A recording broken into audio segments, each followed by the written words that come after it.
Merhaba sevgili izleyenler, Kıbrıs'ın Sesi TV 2020 ekranlarında Diyalog Medya Genel Yayın Yönetmenimiz Sayın Reşat Akar'la birlikte Gündem Özel programında sizlerle birlikteyiz. Evet, hemen size bugün ele alacağımız konuları kısaca aktarayım. Bakanlar Kurulu yeni kararları açıkladı. Pandemi kuralları bir hafta daha geçerli olacak. Ufak çapta değişiklikler var, konuşacağız. Erken seçim konusunda ise meclis karar alamadı. Hem muhalefetin hem de hükümetin farklı tarihleri hukuk komitesine gönderildi.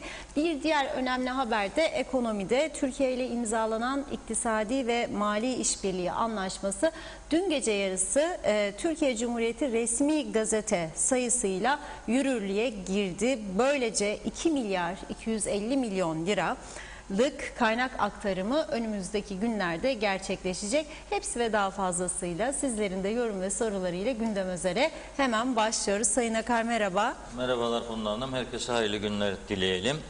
Evet, şimdi en önemli müjde tabii, yani bunu kutlamak lazım herhalde. Bugün Ersan Saner Bey'in, Maliye Bakanı Dursun Oğuz'un en mutlu günü olsa gerek, ama aynı zamanda tüm kamu görevlilerinin, kamudan emekli olanların, emekli maaşı alanların gözü aydın. Ayın 22'sinde, yani bir hafta sonra, daha doğrusu 5 gün sonra emeklilerin ödenme günüdür.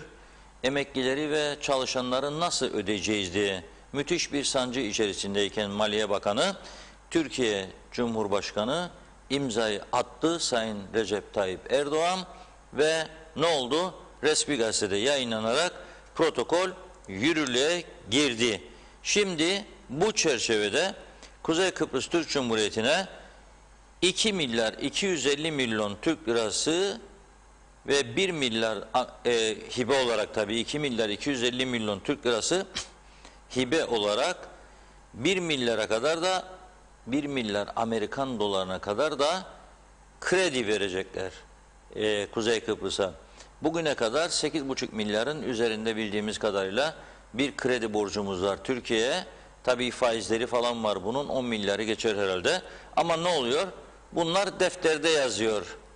Yaz tahtaya, al haftaya, veyahut da sarı çizmeli Mehmet Ağa bir gün gelir öder hesabı diye bir şarkı vardır Barış Manço'nun. Belki onu da bugün bir ara dinleriz. Yaz tahtaya bir daha diyor. Ne güzel şarkıdır aslında.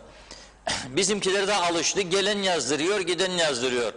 Sol partide yazdırıyor, sağda yazdırıyor. Yaz babam yaz, ana yazsın, ana yazsın, ana yazsın. Sonra da ana ne karışır bize? İstersen yemeği, o da yemeği önüne koyduğunda, evladım bu yemek çok sıcaktır, dikkat et dilin yanacak deme hakkı olur, değil mi? Veya aman dikkat et, bu yemek eskidi, bekle, tazesini göndereceğim diyer sana. Eskisini yeme der, yenisini gönderir, mecburen yenisini yiyeceksin. Çünkü eskisi eskimiştir, değil mi? Her yemeğin de bir süresi var. Bir hafta beklerse yemek dışarıda yenmez hale gelir. Şimdi ne olacak? Ama bu para, bu 2 milyar 250 milyon al koy cebine de maaşları öde parası değildir. Bu paranın içerisinde 1/3 kadar olan kısmı savunma maksatlıdır. Askerlerimizin İAŞ'si, yemesi, içmesi, elektrik giderleri, diğer giderler bu paranın içerisinden çıkacak 1/3. Bunun içerisinde bütçeye ayrılan pay 200 milyon civarındadır. Bu 200 milyon civarındaki parayı 12 aya taksim etmesi lazım KKTC hükümetinin. Veya o 1 milyar dolarcık gelecek, ya şu kredi taksit taksit herhalde alınacak. Oradan eksildikçe havuzun içine atıp maaşları ödeyecek. Dolayısıyla tam böyle ulusal egemenlik ve çocuk bayramı öncesinde, arifesinde diyelim, güzel bir müjdeyi anavatan Türkiye bize vermiş oldu. Bizimkiler neyle uğraşıyor? Bizimkiler de mecliste senin dediğin mi olacak, benim dediğim mi? Meclis bugün 4 saat gecikmeyle toplanabildi. 4 saat. Senin dediğin mi olacak? Yani 4 Nisan 2022. Yok benim dediğim mi olacak? Bu sene içinde erken genel seçim. Mesela Halkın Partisi Ağustos ayını önerdi Sayın Kudret Özersay. CTP ile TDP ise onunla birlikte aynı tarihi kabul ediyor. Erken genel seçim. Hükümet kanadı ise 3 parti yok diyor. Erken seçime hazır değiliz. Memleketin bu kadar sorunu var. Biz bu işi 4 Nisan 2022'de yapacağız. Ne oldu bu dava? Mecliste o konuştu, diğeri konuştu, o oldu, bu oldu. Sonunda bugün her iki tarafın önerisinin de meclis ilgili komitesinde ivedilikle görüşülmesi onaylandı. Dolayısıyla şimdi yarın da zaten 23 Nisan, sonra cumartesi, pazar hafta sonu tatili, pazartesi, salı Allah kerim amin meclis komitesi toplanacak ve bu taleplere bir göz atacak. Bakalım nasıl bir karar çıkacak. Yani demek istediğim şu, para nasıl olsa hazır geliyor, yapacak iş de pek yok. Oturun bütün gün, o gün seçim, bugün seçim, o mu daha büyük parti, bu mu daha büyük, o mu daha devrimci, bu mu daha halkçı, o mu daha milliyetçi, bu mu daha vatansever. Uğraşın, başka yapacak iş yok. Topu birbirinize atın, bir taraftan bir tarafa gitsin gelsin top, vakit geçsin, sizi iş yapar görsün maksat. Dünya, görebilen dünya veya buradaki insanlar. Ne yapıyor Sayın Bakanım? O yorgunluktan ölüyorum diyor. Ne iş var? İş çok. Telefonlara bakıyorlar. Gelen giden partili ziyaretçiler var. Onların işleri yürüyor. Başka türlü de zaten nasıl vakitte olacak? Onun için kolay iş değil. Bu anlaşma da imzalandığına göre ve yürürlüğe girdiğine göre şimdi para derdi bu sene için büyük ölçüde giderilmiştir. Sadece açıkları kapatmaya çalışacak hükümet. Yapacak da başka bir şey yok. Geliyoruz Sağlık Üst Kurulu'nun kararlarına. Bakanlar Kurulumuz dün önce Cumhurbaşkanı Sayın Ersin Tatar'ın başkanına toplandı. Ağırlıklı olarak Cenevre konusunu görüştüler. Tabi bu arada iç siyasete ilişkin görüşlerini de aktardı Sayın Tatar. Gerek seçimler, gerekse pandemi önlemleri. Bunun arkasından Bakanlar Kurulu uzun bir toplantı gerçekleştirdi. Büyük bir heyecanla sonuçlarını beklerken bir kısa açıklama yapıldı. Dendi ki alınan kararlar yarın Bulaşıcı Hastalıklar Üst Kurulu tarafından açıklanacak. Yani Sağlık Bakanlığı.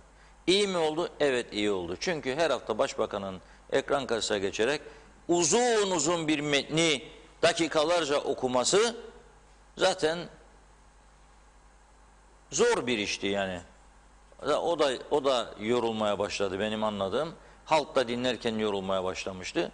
O yüzden Sağlık Üst Kurulu'da en güzeli bastı düğmeye, bütün medyaya dağıttı açıklamayı. Şimdi ne var burada? Büyük bir korku vardı. Dün telefonlarımız kırıldı, sosyal medyada paylaşımlar. 23 Nisan'da da sokağa çıkma. Özür dilerim. Baklava yedirdiler bana program öncesinde. Antep fıstığı var içerisinde. Sevmediğim halde yedim zorla. Bayram şerefine.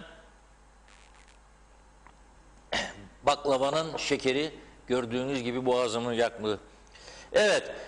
Diyor ki sokağa çıkma yasağı 23 Nisan'da olursa ne yapacak, ne edecek? Biz zaten pazar var, bir de cuma günü de sokağa çıkma yasağı, cumartesi de.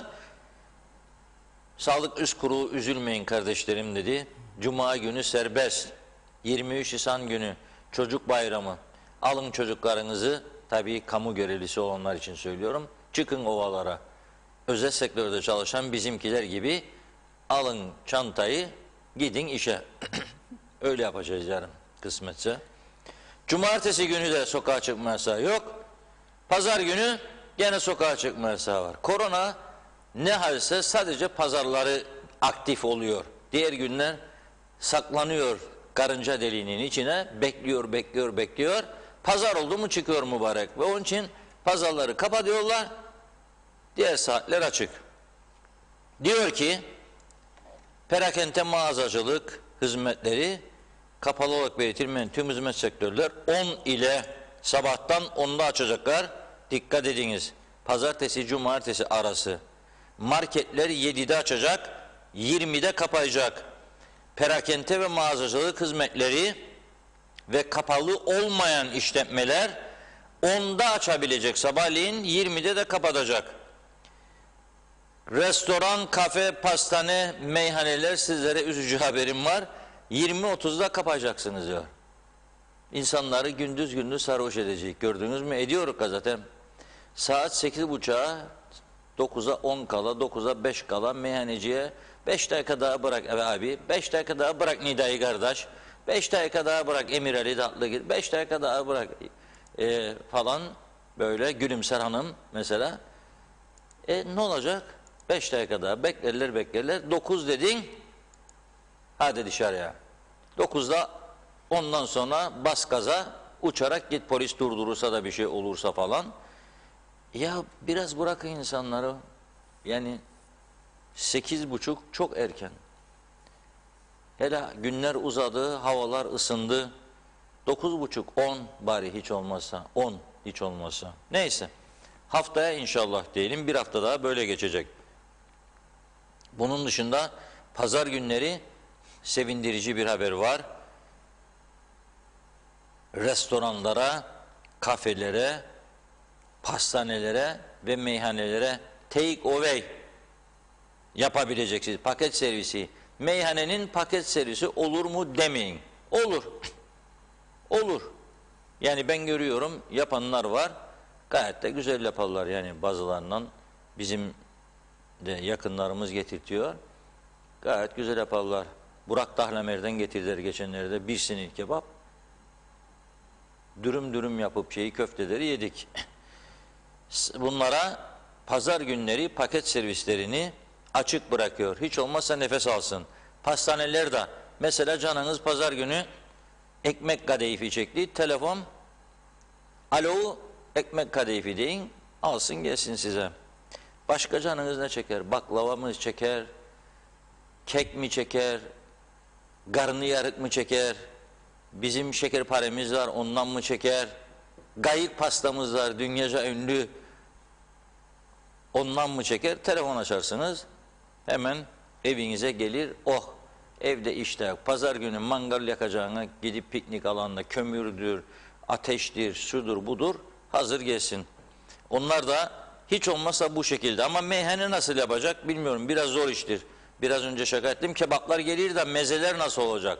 Humusum nerede benim? Cacığım nerede benim? Önüme gelsin. Sıcak sıcak pide arası pastırmam, hellimim nerede? Mangalda zeytin, ızgara nasıl gelecek? Yani biraz zor olacak bu iş ama kısmen tamamlayabilirler. Şimdi enteresan bir olay daha var, bir madde daha. Açık ve kapalı alanlarda doğum günü, nişan, parti, piknik, etkinlikler kesinlikle yapılmayacak. Geçen gün Diyalog Gazetesi manşetinde bir haber vardı, yayınladık. Evlilik organizasyonu yapanlar, düğün salonları perişan.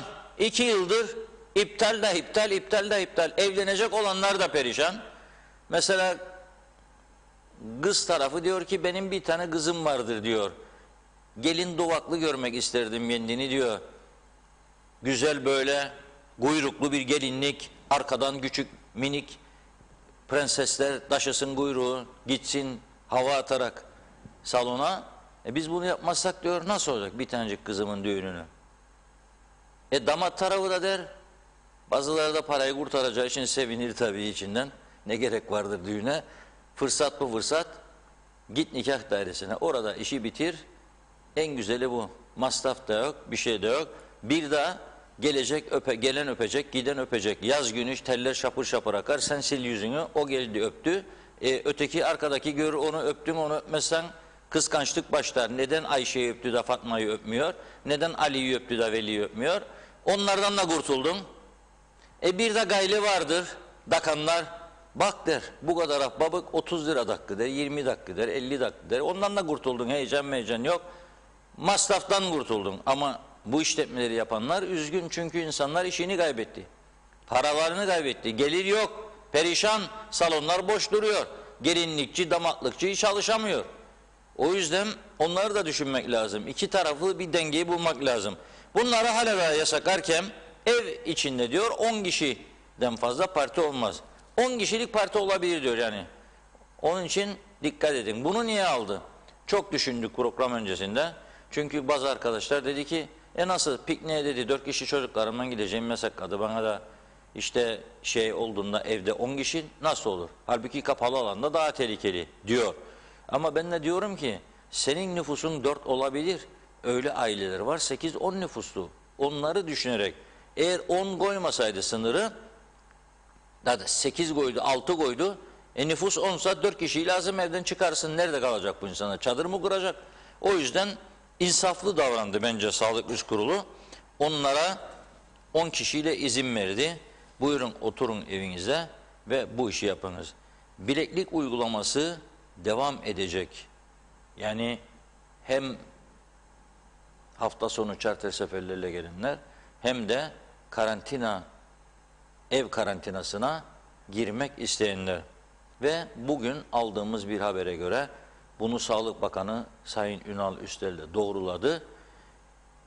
Bilekliği takan bir arkadaş gitmiş evine, sonra sosyal medyadan da paylaşmış, kaçmış evden gitmiş bir yakınına, oh demiş, gördün ha bileklik de var, kaçtım geldim bakayım fark edecek yer mi demiş, paylaşmış da bunu. Fakat fark etmişler bileklik kontrolü yapanlar, demişler ki bu arkadaş firar etti. Anında polis ekipleri göreve yakaladılar, götürdüler. 22 bin liracık da cezasını kestiler. 22 bin. Oh olsun mu şimdi buna? Ne dersiniz? Oh olsun değilim mi yoksa yazık mı oldu değilim? Şimdi kuralların uygulanmasını isterdik. Ya karantina gidecek ya da kim kalacak canım, uyacaklar zannettin de bu bileklik çalışacak da çalışmayacak öyle derdik. Ama şimdi çalıştı, uygulandı. Cezası da kesildi, 22 bin liracık. Oh olsun mu? Bir daha kimse yapmasın bunu değilim mi yoksa yazık mı oldu garibana mı değilim? Karar sizin. Bunu size bıraktım. Değerlendirmesini. Lefke Güzelyurt İskele Gazimaosa arasında ilçelere kontrollü geçişleri varmış idi. Nice. Ben hiç görmedim, duymadım. Denetlendiğini de görmedim. Onun kaldırılmasına karar vermişler. Too late. Yani hiç olmasa iyi oldu. Tüm ilçelerimizde ilçe içi ve ilçeler arası toplu taşımacılık da yapılabilecekmiş artık. Gözü aydın diyelim. Otobüsçüler, minibüsçüler şiki şiki baba gidip geliyor. Gördünüz değil mi? Geçen gün gösterdik Kemal Sunal'ın filmini. Atla Gel Şaban filmi. Herkese tavsiye ederim. Müthiş bir filmdir. Taksiciler, taşımacılık yapanlar yanlarına sadece yolcu almayacaklarmış. Yani şoförün yanı boş kalacak. Bu da bir açıdan iyidir. Çünkü yaz geldi. Şoförün yanına adam girdi. Çok da ter kokusu falan varsa şoförün burnunun direkleri kırılır. Veya şoförde ter kokusu varsa yanında oturan ayvayı yedi demektir. Onun için arkaya oturun. Bundan da kurtulmuş olursunuz. %50 kapasiteye göre yolcu taşıyabileceklermiş ayrıca. Devlet ve özel okullarda tüm okul öncesi ilk ve orta eğitim 12. sınıflar hariç diyor. Dershane, etüt, özel dersler ve kurs faaliyetleri de dahil çevrim işi online olarak bir sonraki karara kadar devam etmesi uygun görmüştür. Okulların antijen testleri de taramaları gerçekleştirilecektir. Ne demek istiyor? Devlet ve özel okullarda tüm okul öncesinde ilk ve orta eğitim 12. sınıf dershane, etüt, özel dersler, kurslar yasak devam ediyor. Sadece online yapabilecekler. Bu insanlar nasıl geçinecek? Onu kim düşünecek? Herhalde Anastasyadis değil. Ersan Saner Bey ve Dursun Oğuz Bey düşünsün, bu insanlar bu kadar zamandır iş yapmıyor. Nasıl geçinecekler? Ne yerler, ne içerler acaba? Soran var mı? Bir aylık maaşları toplayalım dağıtalım mı bunları acaba? 50 milletvekili, zaten meclis toplanmıyor. Meclis yasa geçirmiyor. Meclis bir seçim konusunda bile uzlaşamıyor. Birer maaşı keselim, 50 kişidir, bunlara dağıtalım. Ne dersiniz? Herhalde iyi olur, yararlı olur diye düşünüyorum. Evet, bir yığın üstler müstler hikayeleri var. Ama bu arada bir de haber var, onu da aktarayım. Geçişlerle ilgili bizim taraf karantinasız işçilerimize geçiş hakkını sağlamaya devam ediyor. Ancak bugün Güney Kıbrıs'tan dönen bir işçimiz, yani güneyde çalışan bir işçimiz tam program anında burayı aradı ve arkadaşlarımıza dedi ki Reşat Bey'e söyleyin, programda bahsetsin. Rum muhaciret memurları az önce biz kuzeye geçerken bize dedi ki Söyleyiniz Dektaş Bey'e. Dektaş Bey yok ama hala da Rumlar Dektaş derler. Söyleyiniz Ersin Bey diyeceklerdi. Yeşilırmak kapısını aşmazsa buradan geçişinize sizinle izin vermeyecek. Hadi bakalım, ha Cenevre öncesinde öyle. Madem öyle diyorum, işte böyle. Yeşilırmak kapısını sizinkiler açmazsa biz de sizin buradan geçişinizi durduracak. 2000'e yakın insanımız o tarafta ekmeğini kazanıyor. Çarp 4 8.000, çarp 5 10.000 kişi ekmeğini oradan kazanıyor. Üstelik bu arkadaşlar da epey bir süredir karantinasız giriş hakkı da sağladı hükümet. Sırf rahatça gidip gelebilsinler diye. Fakat şimdi Rum tarafı diyor ki haberiniz olsun, Yeşilırmak açılmazsa, çünkü Yeşilırmak kapısının açılmasını o bölgedeki Pirgo sakinleri istiyor. Pirgo'daki Rumlar herhangi bir sağlık sorunu olduğu zaman Baf'a gidip de Baf'tan Lefkoşa'nın Rum kesimine gelmek yerine Yeşilırmak üzerinden daha kısa yoldan ambulans gelip alıyor onları, Lefkoşa'nın Rum kesimine geçiriyor. O yüzden de o kapının açık tutulmasını istiyorlar. Buradan ben de yetkililere bu haberi aktarıyorum. İyice düşünsünler, tartışsınlar. Rum muhaciret memuruna söylüyorum. Dektaş Bey yok. Artık Allah rahmet eylesin. Yok. Dektaş Bey'den sonra kimler geldi, kimler geçti ya. En son Mustafa Akıncı Bey'di gitti. Şimdi Ersin Tatar Bey. Söyleyin Tatar Bey'e demesi lazım. Açsın Yeşilırmak kapısını, geçişler başlasın. Cenevre'ye hareket etmezden önce Sayın Tatar inşallah o kapıyı açar. Rumlar da oradan geçer. Bizimkiler de Metehan'dan gidip gelmeye devam eder. Ama bu taraf, bu konuda sadece bize düşmüyor görev. Aynı zamanda Rum tarafına da düşüyor. Daha önce bahsetmiştim burada.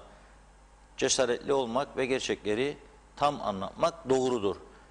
Bundan 2 hafta önce ben de bir arkadaşımla birlikte Güney Kıbrıs'taki bir doktordan randevu alıp geçmek istedik. Bizim tarafta PCR'larımızı yaptırdık. Sonuçlar tabii çok şükür negatif. Korkusuzca geçtik. Bizim barikatta 2 dakika sürdü işimiz. Buyurun dediler güle güle. Rum barikatına geldik. Oradaki Rum kadın 2 kişiydiler. Bir tanesi "Hello" diyorsun. "Hello."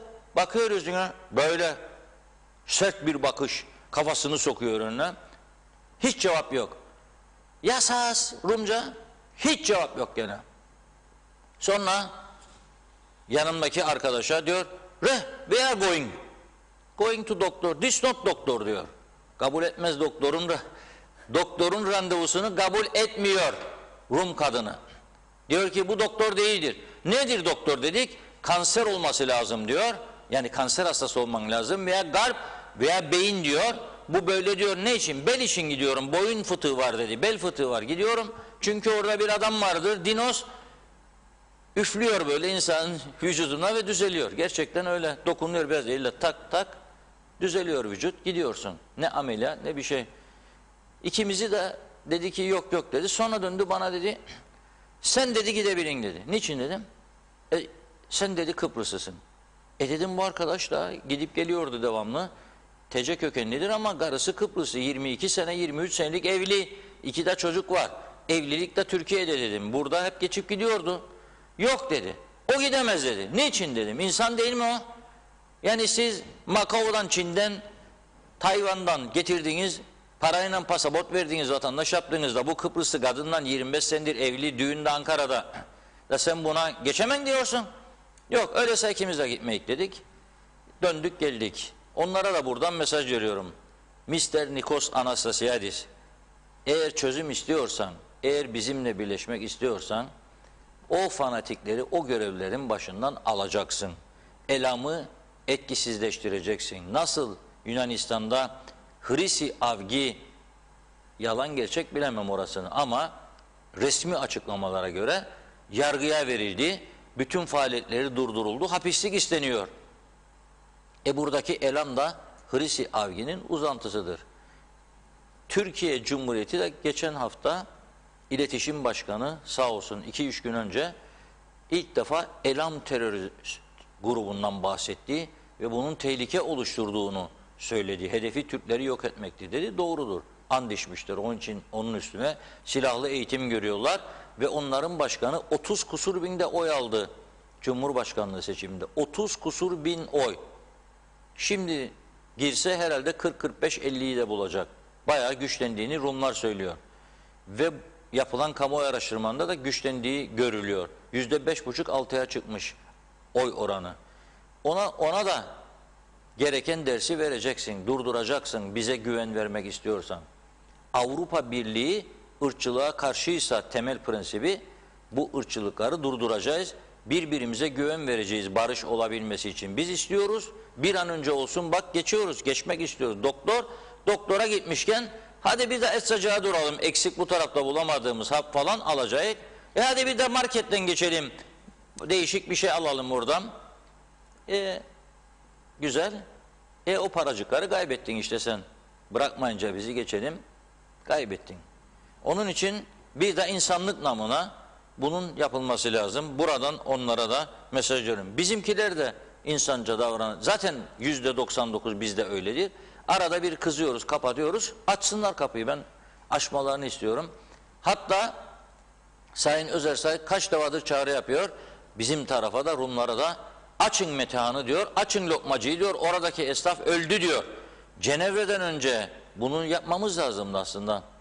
Gelen Bayan Lut'a, Avrupa Birliği yetkililerine dememiz lazımdı. Bir dakika bakalım, yani bir Yeşilat tüzüğü var. Bu arkadaş, ne kapattın kapıları, bırakmıyorsun gelsin seninkiler, alışveriş yapsın. Euro bugün gördüğünüz gibi bizim televizyonun alt kısmında geçiyor döviz fiyatları. Bir ara 10.2'ye kadar çıktı euro sabahleyin. Şimdi 10 civarında dalgalanıyor. 1 euro 10 TL oldu. Bizim tarafa geçleri var ya, akaryakıt satışından devletin bütçesini kurtarırız. Çünkü akaryakıt satışında çok yüksek miktarda istikrar fonu vardır. O paralar o fona akıtılır. O istikrar fonu da tabii ekonomik istikrarı sağlamaz. Maaşlara harcanır. Memur ve emekli maaşlarına. Başından beri böyle yol mol projesi yok. Yol yok, yeşillendirme yok, ağaçlandırma yok, aydınlatma yok. Sadece maaşlara öyle dengelediler. Para arttıkça da memur sayısını artırırlar. Ne yapalım? Yani oradan gelecekse gelsin. Bu işi çok etkili bir şekilde ele almalıydılar. Varsalar vardır. Ben Sayın Ersin Tatar'dan ve Sayın Mevlüt Çavuşoğlu'ndan buradan rica ediyorum, çağrı yapıyorum. 27'sinde toplantının açıldığı ilk gün bir soru sorsunlar Anastasya'ya. Eğer çözüm olsaydı 2004 yılında da korona geldi 2020'de Türkleri kendi mahallelerine kapatacaktınız, teller çekecektiniz, geçmesin sizin çoğunlukta olduğunuz mahallelere. Hani bir Avrupa, hani serbest dolaşım, yerleşim, mülkiyet özgürlüğü? Yok diyecek. O zaman şimdi ne kapattın? Şimdi işgal var. İşgal yok. Yeşilat tüzüğü vardır. Açtık kapıları 2003'te. Ne demek? Önce buna bir karar verdim. Şimdi burada hadi bir deklarasyon, açık alem, ortak kapılar açılıyor. Oradan Cenevre'den Kıbrıs'a müjde. Sınır kapıları açılıyor. Ha PCR mı istersin geçerken? İste. Şikayetim yok. Çünkü orada daha fazla pozitif vaka var. Geçip bizi de korona yapmasınlar burada. Benden de iste, ondan da isteyeyim ben de. Bunun çağrısını ben olsam orada ilk bunu yaptırırım. Hakkı yoktur bize bunu yapmaya. Hakkı yoktur. Sen oraya öyle muhaciret memurları koyuyorsun ki benim yüzüme bakmak bile istemiyor. Beni görmek istemiyor. Ben seninle oturup nasıl anlaşacağım geleceği, barış? Nasıl olacak? Yani onun için bu konuda bir girişim yapmak durumundadırlar. Barış ateşi yakan arkadaşlara da mesajlar. Eylem, miting ve törenlerin kapalı alanda yapılmaması uygun görülmüştür. Açık alanlarda yapılması planlanan eylem, miting ve törenlerin sosyal mesafe kuralları gözetilerek eylem boyunca maske takmaları azami 50 kişiyle gerçekleştirilmesi gerekmektedir. Gerçi zaten 50 kişiyi bulmadı bu barış ateşi eylemleri bu defa. Eskiden 50'de yaptıkları zaman yer yerinden oynamıştı. Fakat şimdi öyle bir kalabalık yok. Yani 50 yok, 30 Belki bulurlarsa 30 iyidir. Görüyorum, fotoğraflara bakıyorum. Çok az insan var. O yüzden 50'nin üstüne çıkmasınlar lütfen. Evet, bunun dışında bugünkü açıklanan önlemlerde çok fazla başka bir önemli durum yok. Ve söz sizde Funda Hanım. Mesajlara başlayalım. Hemen mesajlara başlıyorum. Çok teşekkür ediyorum her zamanki gibi. Evet. Evet, Veli Avunç'la başlayalım. Hayırlı yayınlar dilemiş. Tema Yavaş Londra'dan selamlar diliyor. Yaz geldi. Ne zaman otel karantinası kalkacak Reşat Bey diye sormuş. Meltem Adalı da iyi yayınlar diliyor. Teşekkür ediyoruz. Özlev Koşalı, Reşat Bey öğrencilerin bursları yatmadı hatırlatır mısınız demiş. İzzet Kahraman, Reşat Bey kendine dikkat et, bizim sana ihtiyacımız var, kendine iyi bak diyor. Rıfkı Şahin, iyi yayınlar, iyi Ramazanlar. Ali Gül, Reşat Bey, Funda Hanım kolay gelsin. Cennet adamımızı neden cehenneme çeviririz? Her problemin çözümü vardır, teşhis tedavi. Teşhisi doğru koymalıyız. Yanlış teşhis bizleri çıkmaz sokaklara götürür demiş. Nazime Nalbant da iyi yayınlar diliyor. Verdiğiniz müjdeli haberle hadi hayırlısı olsun. Tüm Kıbrıs'ımın halkına hayırlısı olsun inşallah. Daha da iyi olacak. Bugün gördüklerime inanamadım. Hep konuşmalar birbirine demekle olmuyor demiş. Didinmeler olmuyor. Yapmayın. Daha çok yapılacaksa işlere ve halkının sorumlularına çareler üretin. Bu Kıbrıs'ımı nasıl ayakta ve nasıl kalkınmalar olabilir demiş. Lütfen diyor. İyi ki varsınız sevgilerimle. Mehmet Akın, kamu görevlileri, anayasa, yargı gözünüz aydın. Aleyhinde attığınız tuttuğunuz Türkiye Cumhuriyeti para gönderiyor demiş. Gerisini okumayayım Mehmet Bey. Mehmet İnancı, değil 2 milyar 8 milyar da gelse muhterem vekiller silkinmedikçe ülkemizin gidişatı aynıdır Reşat Bey. Efendiler bir seçim tarihi bile belirleyemediler. Bunlardan ne köy olur ne de kasaba, ülkenin dingili koptu artık demiş. Zafer Tuncel diyor ki Reşat Bey, baklava gırtlağınızı yaktıysa glukozdan imal edilmiştir. Şeker olsa yakmazdı. Bol su için demiş. Ümit Mustafa, iyi yayınlar diliyorum. Kıbrıs'ın Sesi dünyanın en iyi medya kuruluşu olarak sizleri tebrik ederim. Bir konuya değinmek isterim. Saat 8'de yasaklar başlar. 8'den sonra Drakula vampir yoksa eski Sağlık Bakanı Ali Pilli'nin dediği gibi 2 ayaklı koronalar yollara çıkıp bizleri ısıracaklar mı? Sizleri seviyorum. Hayırlı yayınlar dilemiş. Yeni Boğaziçi'nden selamlar. Mehmet İnancı da benimki kazan dibi olsun diyor. Bülent Küçük, şunu değerli halkımıza hatırlatmak istiyorum. Yerkürede 1 milyar insan suya ulaşmakta büyük zorluklar çekmektedir. Aynı zamanda 2 milyar kişi de temiz ve hijyen gıdalara sahip olamamaktadır. Selamlar diyor. Gürkan Bengü Giritli, Mausa'da mezeler de geliyor. Reşat Bey, Funda Hanım buyurun yiyelim demiş. Mehmet Uluçaylı, iyi akşamlar. Zehra Sencer, iyi yayınlar diliyor. Karpaz'dan saygılar, sevgiler. Çok teşekkür ediyorum Zehra Hanım. Kemal Gözay da iyi yayınlar diledi. Ali Dayı, doğru haber, seviliyorsunuz. Gürkan Bengü Giritli, Türkiye'den kaç yıl daha para gelecek? Çözüm bu olmamalı demiş. Şenol Tatlıcıoğlu da selamlarını yolluyor. Zeka Üçer'de, Özgür Yaltırık'ta. Evet, Zeki Yalçık oh olsun demiş, bileklik konusuyla ilgili. İzzet Kahraman, Sayın Reşat Bey bence de o olsun. Birileri korkacak ve yapmayacak diyor. Saadet Azak, iyi yayınlar Reşat Bey. Tam da çok güzel konuşuyorsunuz. Ama diyor ben kasinoda çalışıyordum. 3,5 aydır evde oturuyorum. Nasıl tatlı siparişi vereceğim? Yazıklar olsun diyorum bu hükümete. Lütfen sesimizi duyurun. Bir tek umudumuz bile kalmadı demiş. Fezak Koyunlu, ev karantinasında bileklik uygulamasından da vazgeçerler. Hani bu tarz kaçanlar olursa diyor, öyle çevireyim. Vazgeçerler. Oh olmuş, devlet hazinesine 22 bin lira girdi. Mehmet İnancı, cezalar zamanında kesilseydi insanlar rehavete kapılmayacaktı Reşat Bey. Bu arkadaş da gösteriş yapacak diye huzuru kaçtı. Cezayı ben şahsen onaylarım. Şimdi kimse evden kaçamayacak diyor. Zehra Sencer de oh olsun diyelim demiş. Belki bahanelerden mazeret uydurmadan bencillikten kurtuluruz yazmış. Funda İnan, Reşat Bey ev karantinası şartlarında bir değişiklik var mı? İsteyen herkes gelebilir mi? Bileklik'le ev karantinasına şartları var ev karantinasının. Zeki Kızılokgil, ben okul kantini işletiyorum. Sorarım sayın bakanlara online yemiş satabilir miyiz diye sormuş. Evet, bakıyorum. Bekir Törel, 1500 lira alan insan yarısını da verebilir ama vekillerin canı çıkar vermezler diyor. Naziman Albant, sizleri çok beğenerek hiç kaçırmadan işim de olsa bırakır sizleri dinlerim demiş. Bakın Avrupa'da her şey yavaş yavaş düzene giriyor. Çünkü aşıları yaptılar. Bir de şimdi duydum ki 2 aşıdan sonra 3. aşıyı da yapacaklar.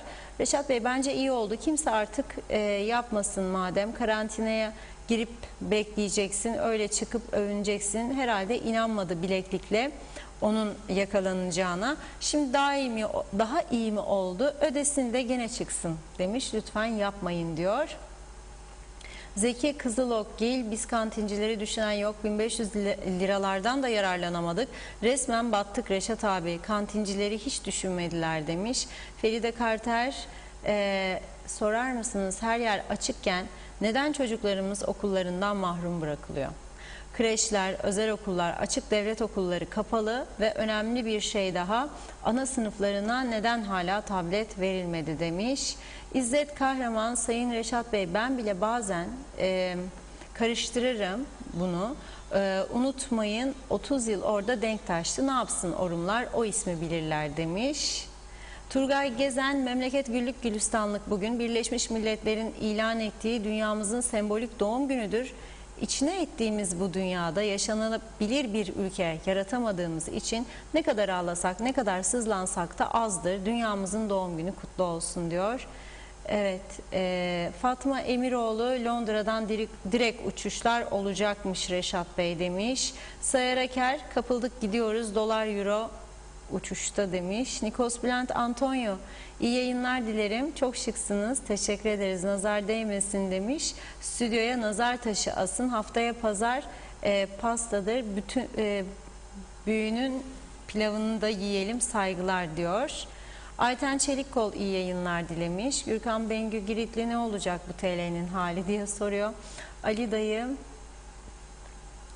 Sayın Akar, sizi doktora salmayanlar Rum'la nasıl birleşecekler merak ettim demiş. Sayar Aker, veresiye ile geçinen halkımız var diyor. Evet, Tommy Ilregulopati. Peki Reşat Bey, Rum tarafından gelecek adam euro ile alışveriş yapacak, yakıt alacak mı? Tam ülkeye döviz girecek. Peki o zaman fiyatlar yine yükselmeyecek mi? Yine ezilen kuzeydeki TL ile maaş alan bizim halkımız olmayacak mı demiş. Benzin olacak, TL'si 9 lira ne de olsa Rumlar için beleş. Bizler ne olacak diye soruyor. Reşat Çıdam, hayırlı yayınlar. Marketleri denetleme yok mu diye sormuş. Nikos Bülent Antonio, bizim bu bölgeyi de uçak alanına kadar tel örgü kodlarla tarlalara girmek zor diyor. Yusuf Umut Yeterbiroğlu, dünyanın hiçbir yerinde otel karantinası diye bir uygulama yoktur demiş. İlker Refiker, mücbir sebep ilan edilmesinin zamanı gelmedi mi? Reşat Bey buna yardımcı olmalı, başka türlü vatandaş rahatlamayacak diyor. İnanç Yıldız, iyi yayınlar, seviliyorsunuz demiş. Teşekkür ediyoruz. Aile Eylül okutan da. Kemal Gözay, Reşat Bey Yeşilırmağı açmazlarsa bizdeki açık olan kapıyı da kapatırız dediniz. Bunlar hep palavra. Bir de bileziği çıkarana büyük bir ceza kestiler. Kurala uymadı diye. Yaptılar fakat diğer taraf kanunsuz, yasa dışı. Ercan'dan demiş taşınan yolcular. Bunlara bakan açıklama yaptı. Ona ceza yok demiş. Çok sonunu anlayamadım ama Kemal Bey. Evet, devam edeyim. Fredoran Rahiyon. Doğru söylemişimdir umarım. Sayın Reşat Akar, pandemi yalanıyla ilgili daha fazla haber yapın, konuk alın. Halk için büyük bir umut olacaksınız. Saygılar diliyor. Kıymet Nazım Topal, iyi yayınlar. Aldığım duyumlara göre 27 Mayıs'ta düğün salonları açılacakmış. İnşallah değişmez. Evet, öyle bir karar açıklandı. Vaka sayılarına göre şu an için öyle gözüküyor. Enver Taşer, Reşat Bey, hastanelerde doktorların grevi ne zaman bitecek? Bilginiz var mı? Teşekkürler diye sormuş. Sayar Aker, TV 2020'nin konuları mıknatıs gibi bizleri kanala çekiyor diyor. Adem Şair hayırlı yayınlar diledi. İnanç Yıldız, kapanmaların olmaması dileğiyle tabiatın düzelmesi en iyisi olacaktır demiş. Yusuf Umut Yetermiroğlu, PCR testini sürdürdükleri müddetçe bu böyle devam eder. Kimse kimseyi kandırmasın. Aşıya medet umanlar ileride çok pişman olacaklar ama iş işten geçmiş olacak diyor Yusuf Bey. Mehmet Akın, tedbir ve ceza uygulaması bir yıl önce yapılsaydı Kuzey Kıbrıs ekonomisi hep açık olurdu. Milletvekilleri maaş vermezler özel sektöre, hep bana hep bana demiş. Çok şıksınız, iyi yayınlar diyor. Teşekkür ettik. Nazime Nalbant da sizlere sonsuz teşekkür ederim demiş. Evet, böylelikle mesajları burada noktalıyorum şimdilik. Evet Reşat Bey, buyurun. Evet. Bülent Bey bizi pilavına yemeye davet ediyor güneye ama bırakmıyor kapıdaki bizimkiler Rum kadınlarına cira derler. Yani kötü bir şey değildir. Ben kötü olduğu için söylemiyorum. Kimseyi de kötülemek istemem ama Rum kadını diyeyim, yani daha kibarca söylemiş olayım. Bırakmıyor. Yani diyor ki ne işiniz var? Gelmeyin, gelmeyin. Eksoboji demek git demek. Eksoboji. Ondan sonra da politika Avrupalılara, hatta Araplara son zamanlarda, ya bu Türkiye'ye gelmezden önce de biz kardeşliklerimizden ne güzel yaşardık, Kıbrıs'ı Türklerinden hiçbir şeyimiz yoktu da kardeşim mu falan, tamam da vardı ya, var. Var. Bana bunu söyleyen Rumları ben güneyde anamın babamın bıraktığı eve götürdüm. Bıraktırmak zorunda kaldık kariyere. Oo dedi, 2 milyon euro şimdi dedi bu ev dedi. Kaça aldınız elinden dedim. Attınız dinamiti gece dedim. Sabah çocuklarını kurtarsın diye dedim. Kaçtılar dedim. Kaça aldınız dedim. Bilir misiniz kaça aldığınızı? Yok dedi. 800 lira dedim. 800 nerede? 2 milyon nerede? Neyse. Ama gene de iyi düşünelim. Yani iyi şeyler olmasını istiyorsak yanlışları iki tarafta düzelsin. O tarafta çok yanlışlar. Bir an önce düzelsinler. Bu taraftaki insanlar gerçekten, bakın suç işliyor birisi, gidiyor adam internette araba satan Rum. Görüyor bunu bizimkiler. Diyor ki Rum'a gel diyorlar Pile'ye, iki toplum yer, biz bu arabayı satın alacağız. Rum götürüyor arabayı Pile'ye, konuşmaya tutuyorlar, gel bir de kahve içelim diyor. Bir tanesi öteki arabayı alıp kaçıyorlar bizim tarafa. Ve ihbar edildiği zaman bizim polisimiz onları tutukluyor, götürüyor mahkemeye, yargılıyor ve şu anda hapistedir bu insanlar. Bunun gibi çok örnek var. Ama öte taraftan Altan Karakuş gibi insanlar var. Arabasını yaktılar, dinamik koydular. Ne oldu? Yok. Sertuğru arkadaşımızın, müzisyen genç arkadaşımızın adı zannederim. Babası da iyi arkadaşımdır. Programdan önce de yazıştık hatta. Çok değerli insanlar. Müzik çalmaya gitti. Barış olsun diye Kıbrıs'ta Larnaka'da çektiler köşeye. Genç müzisyenimizin karnına 3 tane 4 tane bıçak soktular. Aletlerini de parçaladılar. Ne oldu? Ne oldu? Hiçbir şey. Hani cezası yapanların? Mahkemeye bile çıkarılmadılar. Bak ama bizim tarafta Rum'un arabasını çaldı. O olsun demedi bizim polisimiz ve yargımız. Tam tersi cezalandırdı, hapse gönderdi. Hapistedirler şu anda. Daha onun gibiler, çok insan var. Onun için onlara bu mesajı devamlı vermemiz lazım.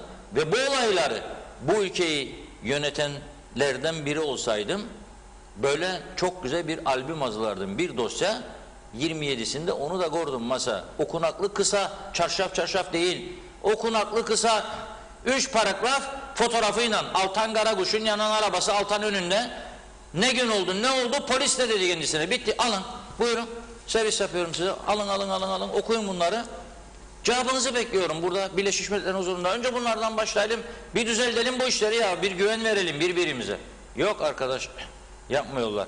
Neyse, bu arada bugün tabii yarın 23 Temmuz için güzel bir gösteri, miniklerimizin güzel müzikli bir gösterisini yayınlayacağız size biraz daha ilerleyen vakitte, ama şimdi bu alınan yeni pandemi kararlarını açıklarken bir maddesini atlamış oldum. Özür diliyorum. Sağlık Bakanlığı'ndan da önüme şimdi bir not düştü. 40. madde ile ilgili okudum ve memnun oldum. Bütün damat ve gelin adaylarına duyuruyorum. Arkasından düğünde bekledikleri şarkıyı da şimdiden onlara hediye ediyorum. Kaç tane evlenme sırasında olan insan varsa ki düğün salonlarının sahiplerine göre yüzlerce diyorlar.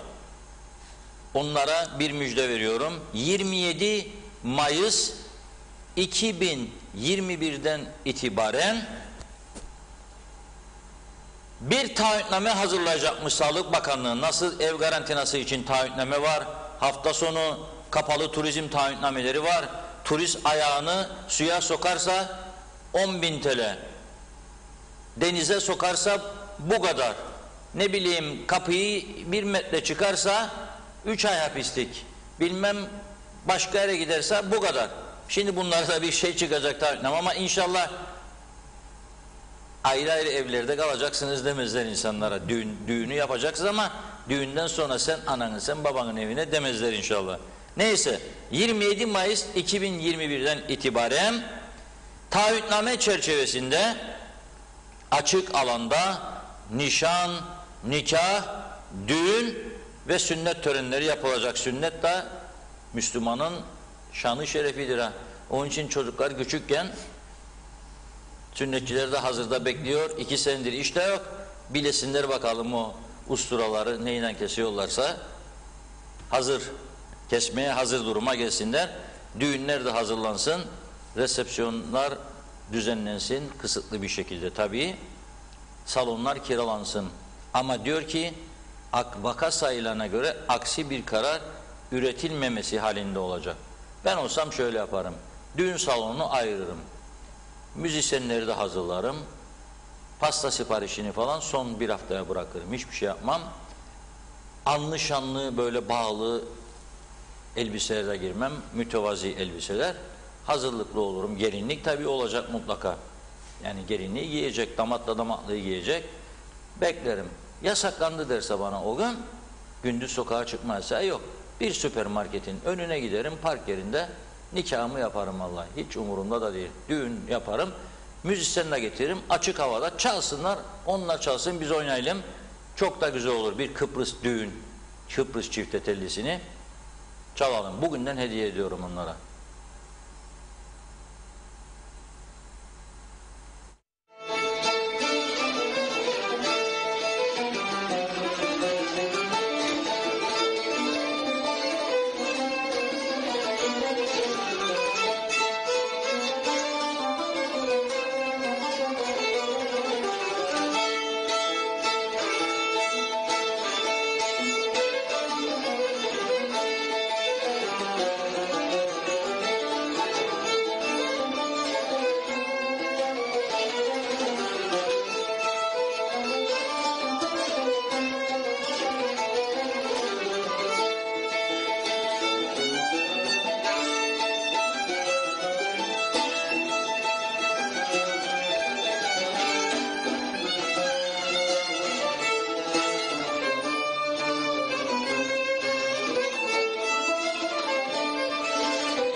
Evet. Evet, dinledik değil mi? Düğünlere girerken ve çıkarken bunu çalarlar. Hatta eskiden köylerde kına gecelerinde de bu müziği çalarlardı. Çalgıcılar da tabak koyarlardı. Tabii Ersin Tünay arkadaşımıza ve arkadaşına çok teşekkür ediyoruz bu parça için. Daha önce yine çalmıştık. İkinci teşekkürümüzü de iletiyorum. Gayet güzel, uyumlu bir şekilde ve biz de yararlanıyoruz onların bu güzel eserlerinden. Köylere gittikleri zaman hadi çalgıcılara tabağı koyun derlerdi. Tabak gelirdi ortaya. Kalkıp göbek atanlar, oynayanlar müzikle, müzik eşliğinde ne yaparlardı? Oturanlar da onlara para yapıştırırlardı alnlarına. İster çifte şirin tükrüklerlerdi, çap yapıştırırdı. İster kağıt para, onu da tükrüklerdi alnında dursun diye adamın. Yapışınca para orada alırdı parayı, atardı tabağın içine. O para çalgıcılar dediği müzisyenlere giderdi. Çalgıcılar geldi be insanlar derlerdi, atarlardı tabağın içine, onlar da alırdı parayı. Şimdi tabii çalgıcılara para atmazlar da dansözlere takarlar. O da alnına yapıştırmaktan kurtuldular şimdi. Sütyenin kenarından bazıları öyle sever parayı taksın. Bazıları bel kuşağının yanından bir de fotoğraf çeker, böyle çek bizi paylaş der. Hanımı da der ah delirdin Hasan der. O da delirmedim der. Alem yaptığını söyler. Evet. Kantinciler ne olacak? Okullar, birçok dershane şu bu kapattığınız okullar, öğretmenler perişan, çalışanlar perişan, kantinciler de perişan. Parasız pulsuz kaldı bu insanlar. Ne olacak? Nasıl bunlara yardımcı olacağız? Bilinmiyor. Fakat birimizin sağlıktan bahsetmişken bir taraftan da eylemler var. Bunları da konuşmamız lazım. Bir arkadaşımız bakın ne diyor? Turgay Gezen Bey paylaştı bugün. Bugün diyor basit sayılabilecek bir sağlık sorunu nedeniyle Güzelur Sağlık Merkezi acil servisine gittim. Orada bulunan görevliler genel grev nedeniyle sağlık hizmeti veremeyeceklerini, bu nedenle Cengiz Topel'e gitmemi söylediler. Neden dedim? Burası da sağlık hizmeti veren bir kurum değil mi? Cengiz Topel Hastane, burası ise sağlık ocağıdır dediler. Oldukça canım sıkıldı ve görevli doktor kimdi diye sordum. Doktor olmadığını söylediler. Doktor herhalde o saat klinikteydi, özel klinikte. Oraya gitseydin bunlar olmazdı. Sizi bakanlığa şikayet edeceğim dedim diyor. Et dediler diyor. Öyle ya. Hiçbir cezası yok bu işin, hiçbir müeyyide yok. Et dediler. Biz de zaten şikayet etmenizi bekliyoruz demişler. Peki dedim, madem bir kas gevşetici ve ağrı kesici tedaviyi dahi yapmıyorsunuz, burada sizin işiniz ne? Aldığım cevap, bize burada bulunmamızı söylediler oldu. Artık daha fazla uzatmanın bir anlamı yoktu diyor. Netice itibariyle basit sayılabilecek bir sağlık hizmeti için Cengiz Topel Hastanesi acil servisine gitmek zorunda kaldım. Sağ olsun görevliler ilgilendi. Gerekli sağlık hizmetini almış oldum. Memleketin geldiği duruma bakar mısınız diyor. Ben bunun tarifini çok yaptım geçmişte. Geldiği durumu Yunancasını kullanarak hatta aktarmaya çalışmıştım. Maskaraliki. Memleketin geldiği durum maalesef maskaraliki. Türkçesi maskaralık demek. Rumlarla uyuşan birçok kelimelerimiz vardı. Birçok. İnanmazlar. Biz cacık derik, onlar caciki derler. Biz domates derik, onlar domada derler. Salatalık farklıdır. Biz salatalık derik, onlar angurakya derler. Çok farklıdır. Yani ama birçok da benzer yönlerimiz vardır. Domada, domates. Yani uyum içinde olan cacık, caciki. Biz pastırma derik, onlar basturma derler. Yani çok yakın kullandığımız kelimeler var. Balık, balık değil tabii onlarda. Erol Can Seçim balıklarına biz balık derik. Denizden çıkar, onlar ipsari derler galiba. Tam emin değilim ama ipsari derler. Evet. Şimdi meclisimiz bugün toplandı. Hayırlı uğurlu olsun. 4 saat gecikmeyle ve anlaşamadılar dedik değil mi programın başında? erken seçim olsun mu olmasın mı, Nisan mı Ağustos mu, komite bu konuda karar verecek. Ama burada öyle bir duruma geldi ki ülke bu kadar ağır sorunlarla boğuşurken eğer bir seçim olacaksa lütfen Allah'larına sığınsınlar, ellerini de vicdanlarına koysunlar ve bu işe yaramaz seçim yasasını değiştirsinler. Değiştirmezlerse ben dahil bu ülke vatandaşlarının ezici bir çoğunluğu sandığa gitmeyecek. Kesinlikle gitmem yani. Kesinlikle. 4 günde, 5 günde 280 bin seçmenin oy kullanıldığı bir seçimde veya 200 bin, 220 bin ben 4 günde, 5 günde sonuç alacağım. Beni sen dünyaya rezil etme hakkın yok kardeşim. Yani 50 kişi siz orada kişisel menfaatleri düşünerek aman bu seçimi ben nasıl kazanırım, ben de bir madde sokayım, o biri ben bunu çıkarayım da bu bana zarar verir. Böyle küçük hesaplarla bir ülke yönetilmez ve o halka hizmet verilmez. Ya bunu çıkaracaksınız, değiştireceksiniz bu yasayı yahut da seçime gitmenizin hiçbir faydası yoktur. Yüksek Mahkeme Başkanı sizi defalarca uyardı, uyarıyor, onu dinlemeniz lazım. Onu dinlemeniz lazım. Yani bu kadar az nüfuslu bir ülkede bir seçim sonucunu siz bana 4 günde 5 günde çıkarırsanız o seçim sonuçlarını ondan sonra diyeceksiniz ki sandıkları kapattılar, sandıklar çalındı, şu oldu bu oldu, itirazlar, tekrar sayayım, tam bir maskara ligi olur. Bu maskara ligi tam böyle bir duruma yakışır. Buna hakkı yoktur bu parlamentonun. Yasayı geçen seçimden önce değiştirdiniz, ortaya çıkan sonuç bellidir. Bunu düzeltmeniz lazım. Bir, ikincisi niye korkuyorsunuz tek bölge seçiminden? Niye? Eğer gerçekten bütün halkın sizi sevip saymasını istiyorsanız tek bölge seçimi. Kuzey Kıbrıs Türk Cumhuriyeti milletvekiliyim. Küçük bir ülkede. Ne ayırıyorsunuz? Güzelyurtmuş, Girne'ymiş, Lefke'ymiş. Küçücük bir köy gibidir Lefke. Türkiye'nin yarım mahallesi değildir Lefke. İstanbul'daki bir mahallenin yarısı değil. Ne ayırıyorsunuz? İskele'ymiş, Mausa'ymış. Bunların hepsini bir milletvekili. Kuzey Kıbrıs Türk Cumhuriyeti milletvekili. Bir. İki, 10 tane olan bakan sayısını anayasamıza soktukları için zamanında meclis değiştiremez belki ama bir başka meclis kararı alınabilir. Yasada büyük bir ihtimalle böyle bir değişiklik yapılabilir. Kabineler teknokrat kişilerden oluşur.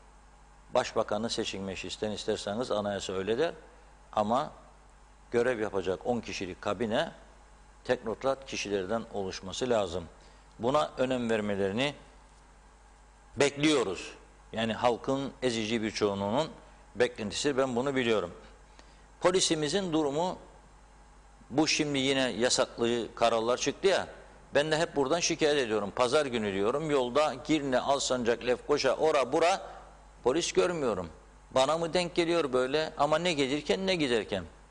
Çünkü polis sayısı az. Yetersiz. Polisin 1000 tane eleman eksikliği vardır. Ve bu teşkilat her yere yetişecek, eski cumhurbaşkanlarına koruma verecek, nöbetçi koyacak yaşadıkları yerlere, eski başbakanlara şoför koruma verecek, cumhurbaşkanına korumalar verecek, başbakana korumalar verecek, ondan sonra sınır kapılarına adam yerleştirecek, ondan sonra uyuşturucu kaçakçıları koştur polis, trafik kazası koştur polis, şiddet olayları, kadın evden telefon açacak, gel de kocam beni dövüyor polis bey, oraya koşturacak, buraya koşturacak. Bir yığın olay. Bugün de mahkemelerde, özellikle Girne Mahkemesi'nde 10 tane dava olduğunu duydum. 10 tane. Yani patlamış durumda suçlar. Bugünkü Diyalog Gazetesi'nin manşetine de bakarsak bunu göreceğiz. Ne diyor manşetimiz? İşsizlik, parasızlık, korona korkusu yetmezmiş gibi suçlarda meydana gelen artışlardan rahatsız olan vatandaşlar öneriyor. Ne öneriyor? Caydırıcı ceza ve denetim. Cezayı meclis yapar, yasa yapar, cezaları artırır. Dokunuyorlar mı? Hayır. Denetimi kim yapar? Polis. Hangi gücüyle? Şimdi geleceğim, bir polise daha neler yaptırdıklarına geleceğim şimdi. Bu ikisi de bizde eksik.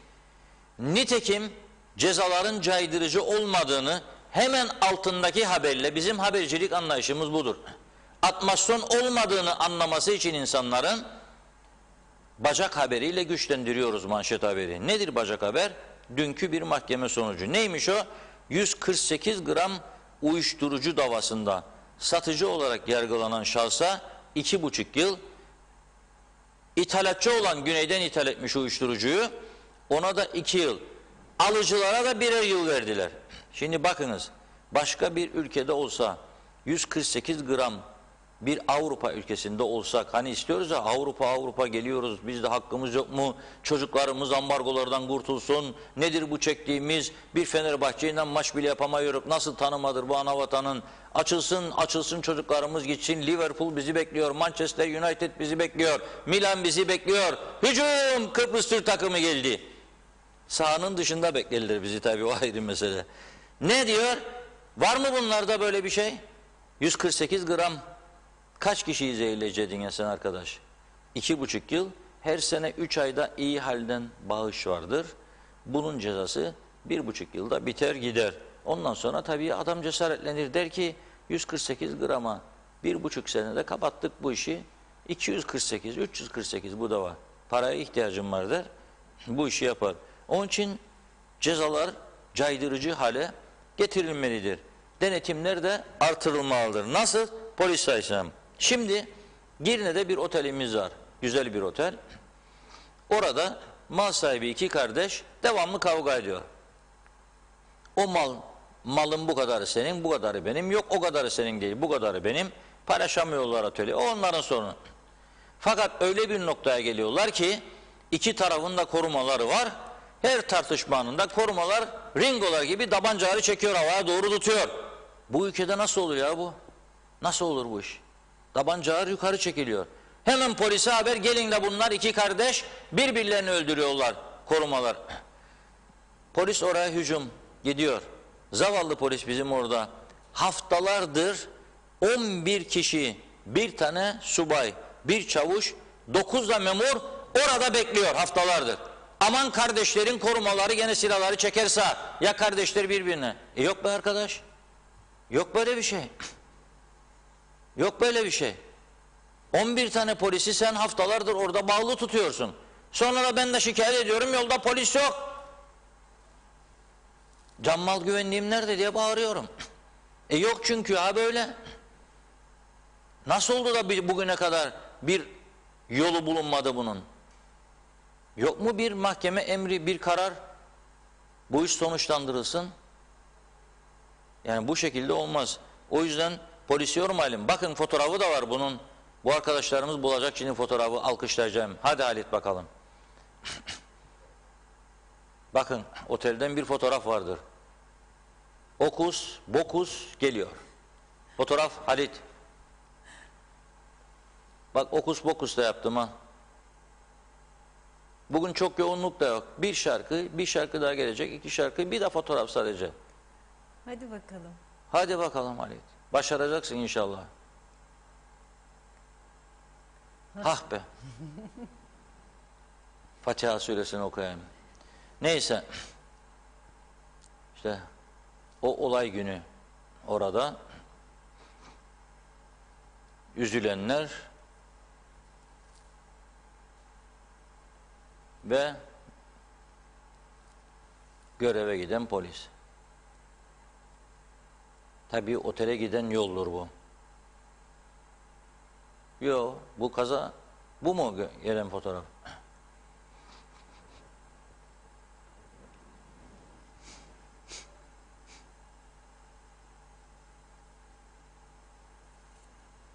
Benim gönderdiğim fotoğraf bu değil Halil kardeşim. Gaza koyuyorsun sen, gaza. Ben sana fotoğraf gönderdim bugün arkadaşım.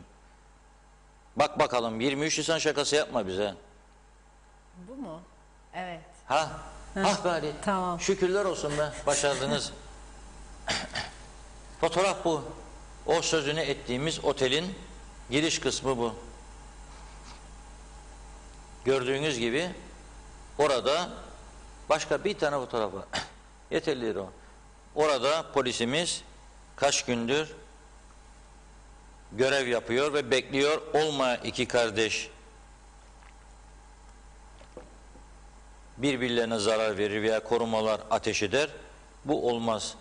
Evet, bunu da bu şekilde geçiyoruz. Yani polisimizi çok yoruyorlar diyorum. Yapacak çok işi var. Çok yoruyorlar. Taze kanla polisi takviye etmek lazım. Güçlendirmek lazım. Hem polisi hem sağlık servislerini. Az önce okudum. Grevler, eylemler bitmez de bitmez, bitmez de bitmez, bitmez de bitmez. Yani bu bir karar alır insan. Ya o sağlık denen bir şey var. Yani sadece korona değil ya derdimiz. Adamın yazdığı ilaçlara bakarsak göğsünde ağrı var, kalp sıkıntısı var falan filan. Ötekiler bir yığın insan kanser belasıyla uğraşıyor. Yazık günahtır. Bir yığın hastalık var memlekette, bir yığın. Nöroloji servisleri, bağırsak hastalıkları, inanılmaz derecede. O yüzden evet eylem bir haktır ama bu kadar da artık yeter demesi lazım birinin. Yok mu bir güç acaba yeter desin, dur desin. Yoksa maaştan tasarruf edecek diye maliye bırakın devam etsinler mi diyor. Bu da insanlarımız sokakta hasta kalıyor. Yazık günah.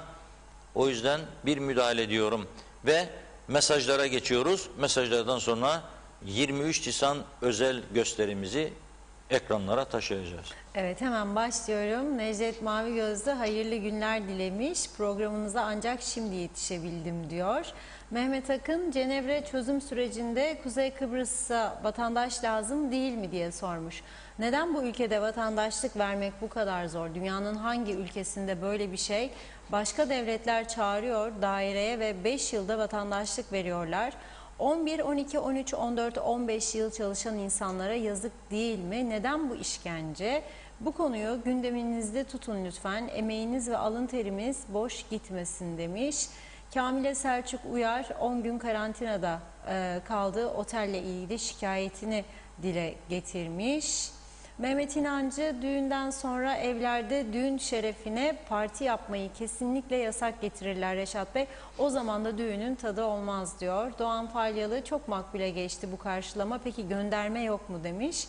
Süleyman Arın da diğer arkadaşa cevap vermiş. Vesile Sönmez Cihan, iyi yayınlar dilerim. Düğün haberiyle sevindirdiniz. Gençler evlenecek. Ersin Hoca da bunun üstüne iyi gitti. Teşekkürler diyor. Mehmet İnancı köy düğünlerinde Mehmet Aliler topluluğu çalardı. Nadide ve Altıparmak bu kadronun içindeydi. Mekanları cennet olsun. Funda Karadudak iyi yayınlar dilemiş. Teşekkür ediyoruz. Mehmet İnancı, başkanlık sistemi getirilmeli Reşat Bey. Kurtuluş bu yöndedir. Cengiz Topel Dağ'da, Bursalı öğrencilerin paraları hala daha yatırılmadı. Gençler çok mağdur durumda. Lütfen sesimizi duyurun Reşat Bey. Teşekkür ederiz diyor. Mehmet Akın, yarın 23 Nisan çocuklarımızın bayramı kutlu olsun. Bir günlüğüne de olsa dünya güzelleşecek. Keşke dünyayı ilkokullarda olduğu gibi çocuklar yönetse.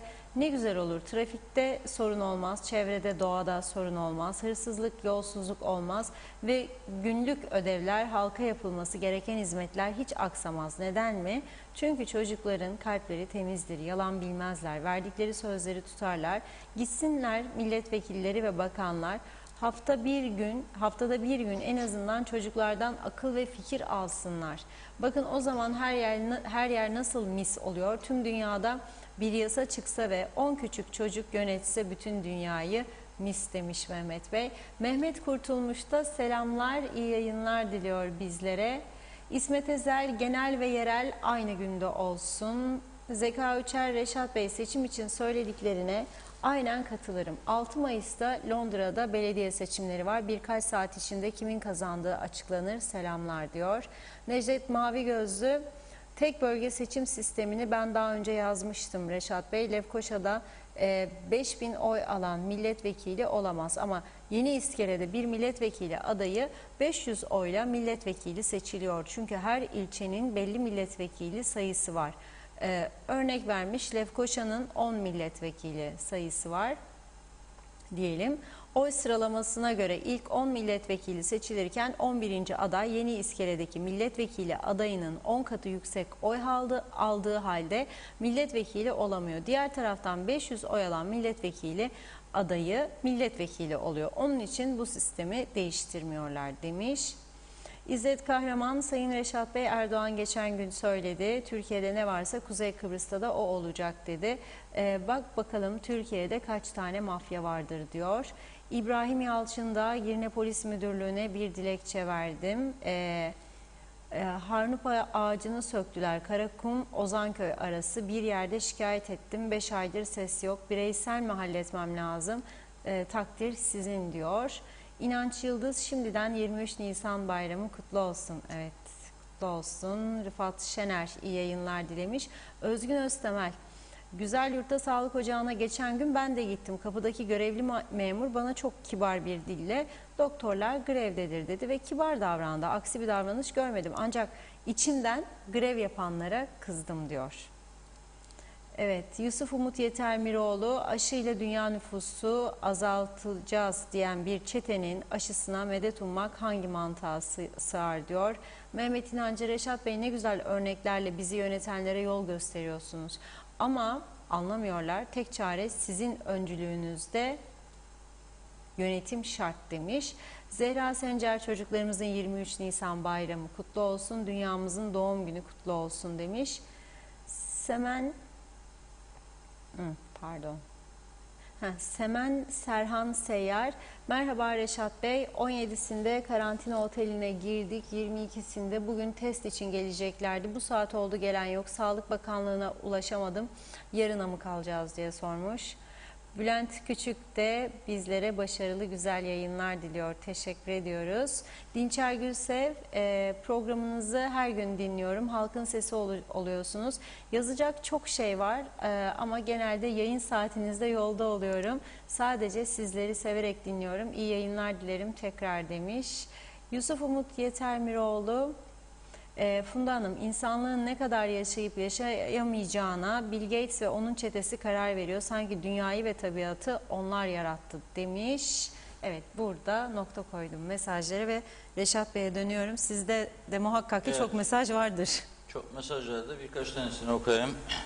Musa Bazıbağlı Bey diyor ki, siyasi parti mensupları değişik bölgelerde barış adı altında, bir taraftan da barış ateşinden fotoğrafları bulmaya çalışıyordum. Çünkü paylaştığı CTP'li arkadaşlar bu kişiler arasında barış ateşi yakalılar diyor. Bu kişiler arasında 63 yaşında olanlar, 63 yaşında olanlar Rumların Kıbrıs Türklerine yaptığı işkence ve katliamlardan bir haber. 63 yaşında olanlar aslında bilmesi lazım. Bundan dolayı Rumların Kıbrıs Türkleri hakkında ne düşündüklerini bilmiyorlar. Allah korusun Türkiye bu adadan elini ayağını çeksin. Bugün Filistinlilerin İsrail tarafından yaşadıklarını ezgi cefanın 5 mislini Rumlar bize yaşayacaklar. Bu sözleri kimse unutmasın diyor. Gerçekten ilginç bir değerlendirme. Musa Bey geçmişi çok iyi bilen birisi.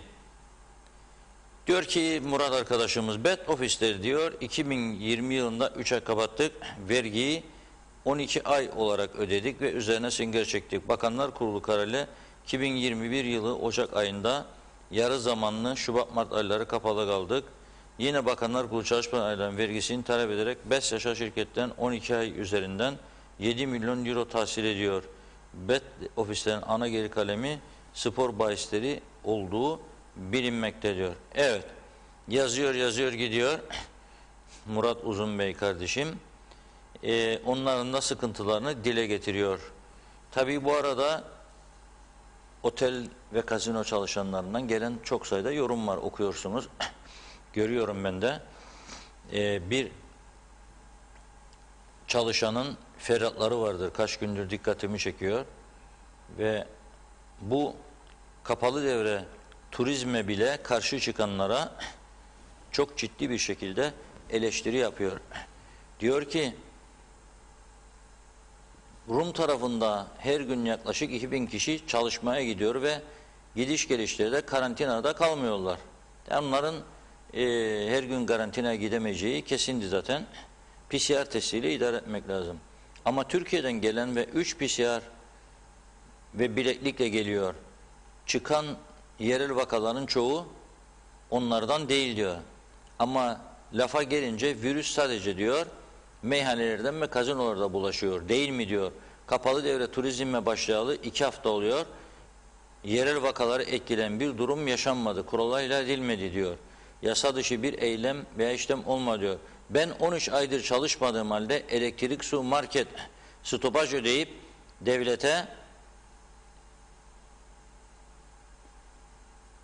devlete diyor katkıda bulunuyorum. Olmayan param ve olmayan devlet desteğiyle diyor. Verdiğiniz 4 çarpı 1500 zaten size kat kat geri ödedik diyor.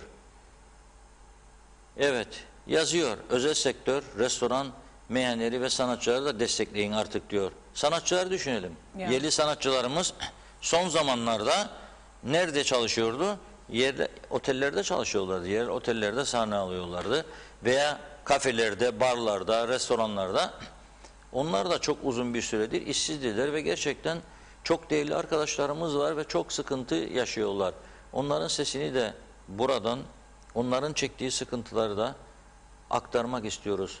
Onlara da sahip çıkılmalıdır. Çünkü çok zorlu bir süreçten geçiyorlar. Ve geçiyoruz yarının önemine. 23 Nisan Ulusal Egemenlik ve Çocuk Bayramı. Şimdiden herkesin çocuk bayramını kutluyoruz. Ve Atatürk'ün çocuklarımıza armağan ettiği bu güzel günün önemini vurgulamak istiyoruz. Sizlere bugün Gün Işığı Kreş ve Anaokulu'ndan bizlere gönderilen bir kısa videoyu aktarıyoruz. Çok anlamlıdır. İzleyince ben baktım, dedim ki bakın dedim. Her kim ki Kıbrıslı Türklerin Türklüğünden şüphe eder, bu videoyu görünce mahcup olacak dedim. Onu birlikte izleyelim.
Çok güzeldi. Evet, gün ışığı Kreşe Anaokulunun miniklerine teşekkür ediyoruz. Tabii okul yöneticilerine de. Çocukları çok güzel hazırlamışlar. Tabii burada Atatürk, bayrak, Türkiye sevgisi çok net bir şekilde kendini gösteriyor. Bu bizim çocukluk yıllarımızda da böyleydi. Anaokula gittiğimizde, ilkokulda, ortaokulda, lisede. Şimdi bugünün minikleri bakınız böyle kırmızı beyaz her taraf süslenmiş. 23 Nisan Ulusal Egemenlik ve Çocuk Bayramı Atatürk posterleri. Bu gerçekten dünyadaki Türklük içerisinde Kıbrıslı Türklerin ne kadar ana vatanına bağlı olduğunu ve Atatürkçü olduğunu gösteren somut bir örnektir. 2021 yılındayız. Bunun dışında düşünenler yanılıyorlar. Hiç kötü bir şey düşünmesinler. Arada bir bozuk ses çıkabilir, iki bozuk ses çıkabilir. Problem değil. Kendi içimizde onları çözeriz zaman içerisinde. Ama genel anlamda baktığımızda Kıbrıslı Türklerin Atatürk sevgisi, Türkiye sevgisi, ana vatan sevgisi hiçbir zaman değişmez. Daima en yükseklerde. Evet. Evet. Son mesajlarla Birkaç bitirelim. mesaj aktarayım hemen. Eksik bırakmayalım. İsmet Ezel, grev hak ama hasta hakları da var. Bu konuda dernekler de var demiş. Özgün Öztemel de sözde barış ateşinde günde kaç ton ağaç yakılıyor? Bilen var mı diye sormuş. Zaten ormanlarımızı gözümüzü kırpmadan yakıyoruz. Servet yakıyoruz. Servet pes doğrusu diyor. Evet, sevgili Sibel Serin de bize sevgilerini yolladı ve burada mesajları noktalıyorum bugünlük. Sözü size bırakıyorum Reşat Bey. Evet, bir de meclis önünde 2 gündür bir eylem var. Bu eyleme Osman Ulubatlı'nın eylemi vardır. Ona dikkat çekmek istiyorum. Dün arkadaşlarımızı gönderdik. Burada kişisel bir mesele değil. Şoför okullarıyla ilgili sıkıntısını, bürokratik engelleri anlatıyor. Kendisine gazetemizde de yer verdik. Televizyon ekranına yer verdik. Bugün de eylemini sürdürdü. Hatta bugün bir video paylaştı. Bana da gönderdi. Gördüm. Otobüslerin şoför okullarına ait kamyonlar, kamyonetlerin hangi alanda çekilip bekletildiğini, herhalde bunlar sınava gidiyorlar. Çakılların, toprakların içerisinde, hele kış kıyamet geldiğinde her taraf bataklık, çamur, çirkef oluyor. Yani parayı topluyoruz insanlardan, vatandaşlardan ama doğru dürüst bir park alanı bile yapmıyoruz. Bunların sınav gün gittikleri sınav merkezinde. Dolayısıyla anlattıklarına ilgi gösterileceğini umuyorum ben. Yeni Bayındırlık ve Ulaştırma Bakanımızın bu sorunlara bir el atacağına inanıyorum. Ve çözümünü de diliyorum. Bugün burada bu kadarla toparlayalım. Yarın 23 Nisan'dır. Herhalde bize de bir gün izleyiciler bir tatil hakkı verecekler. Pazartesi günü buluşuruz diyelim. Öyle düşünüyorum yani. Evet, İzleyicilerimiz izin verirse tabii ki. ağzınıza sağlık. Çok teşekkür ediyoruz her zamanki gibi. Evet sevgili izleyenler, bugünlük gündem özeli burada noktalıyoruz. Evet, yarın 23 Nisan. Önceleri çocuklarımızla birlikte bizler de o coşkuyu daha bir başka yaşayarak kutlardık tabii ki. Malum pandemi döneminde biraz buruk da olsa 23 Nisan Çocuk Bayramı'nı kutluyoruz. Ulu Önder Atatürk'ü de sevgi ve saygıyla anıyoruz diyerek burada veda ediyorum sizlere. Sağlıklı, mutlu günler diliyorum. Hoşça kalın.